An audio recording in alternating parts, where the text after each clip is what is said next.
falamos com muitos parlamentares que estavam com medo de não conseguir a votação para manter Chiquinho Brazão preso.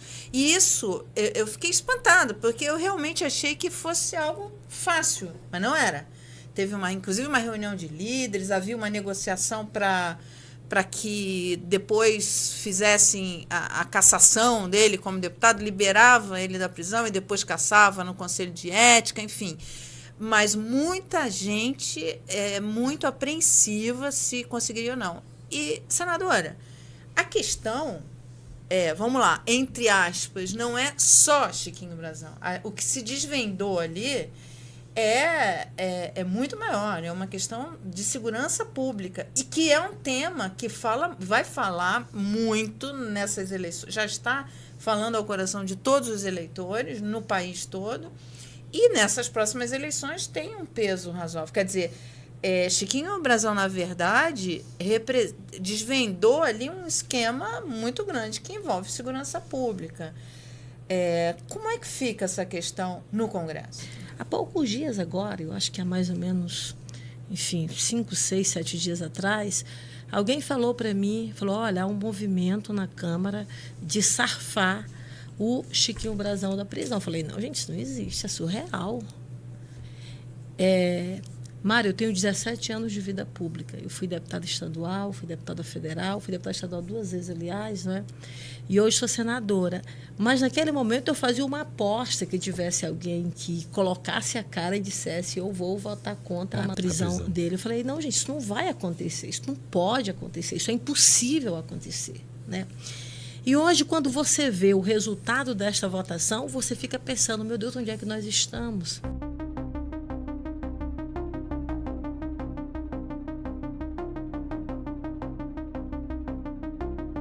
Os nomes que votaram a favor da liberdade de Brazão lhe surpreenderam?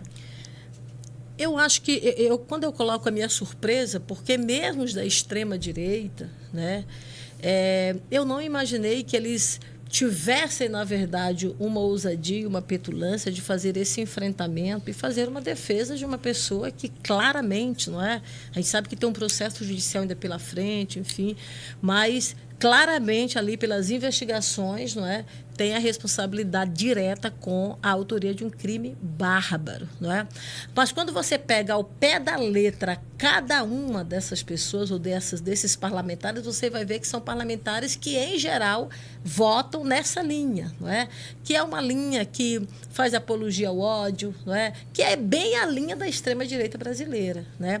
Agora, se você pega os 129 nomes, são da extrema-direita no discurso diário do Congresso Nacional, porque eu acho que, para mim, também isso é uma coisa preocupante, né? Porque estão na tribuna do plenário ou estão fazendo essa adesão, ou estão indo também nessa caminhada. Eu temo, né, que seja isso. Pois é, então parece que estão começando a ter a coragem de se posicionar diante de temas graves que são intoleráveis pela sociedade, ou pelo menos precisam ser intolerados pela sociedade. E, de repente, um caso desse, o que é que nós teremos no dia de amanhã? O que é que nós teremos pós, não é?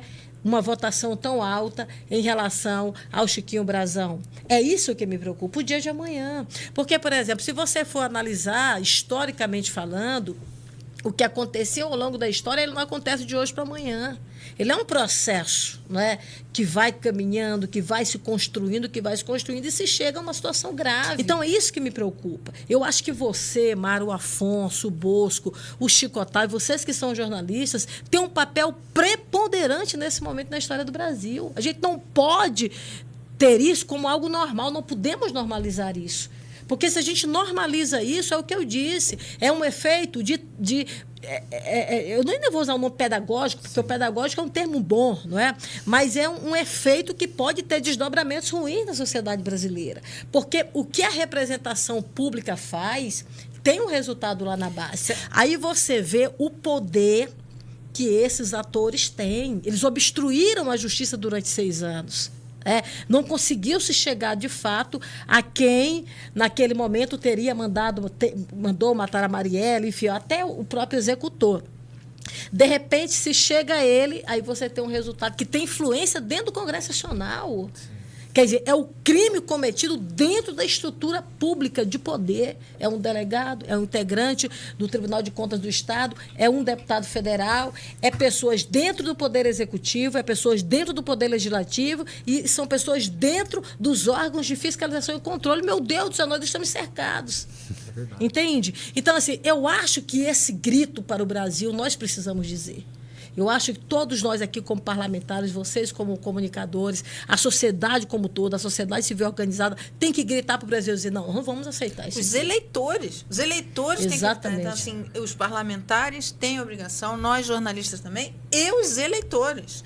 Porque ao fim e ao cabo, vai decidir quem vai estar lá no Congresso. É lógico, e isso é algo muito grave, porque como você muito bem colocou, senadora, está atingindo todo. Quer dizer, quando você tem o chefe da Polícia Civil que vai lá para a família e fala com a família e acolhe aquela família e está envolvido, é desesperador isso. Um crime que teve como figuras centrais esse deputado federal, o seu irmão, que era do Tribunal de Contas do Estado, e o chefe da polícia. Ora, se essa gente não tem poder de obstruir a justiça, de ameaçar pessoas, né, que ficou provado porque conseguiram isso 6 anos. Então, a prisão preventiva está plenamente justificada. Né? Então, esse pretexto formal, constitucional, foi liderado ali, entre outros, pelo Eduardo Cunha, né? Mas ele rapidamente conseguiu um quórum razoável de parlamentares para isso, e eu não acredito que, dentre todos esses que se deixaram convencer por isso, todos sejam maus parlamentares. Acho que ali existe um grande temor de uma parcela razoável de parlamentares, alguns que já estão na mira das investigações, que teme a caixa preta, que é o Chiquinho Brazão. Exatamente. Chiquinho Brazão é uma caixa preta do Rio de Janeiro. Não é? O próprio Eduardo Cunha é um homem de vivência longa e íntima com Eram ele. necessários 257 votos e foram 277, portanto só 20 votos de diferença. Daí que foi realmente essa preocupação que a gente pôde constatar hoje nos corredores. Parlamentares falando, vai ser apertado, vai ser difícil. Então, assim, realmente o placar aqui é mais de preocupação do que de qualquer coisa. Exatamente. Tudo bem, o Brazão vai continuar preso, mas a Câmara se mostra com um número grande de parlamentares que está disposto a ver o nome dele solto, por exemplo, né? E nessa articulação para que se soltasse Brazão, tem partidos do Centrão, União Brasil, Progressistas, que é o partido do presidente da Câmara, Arthur Lira, Republicanos e o próprio PL.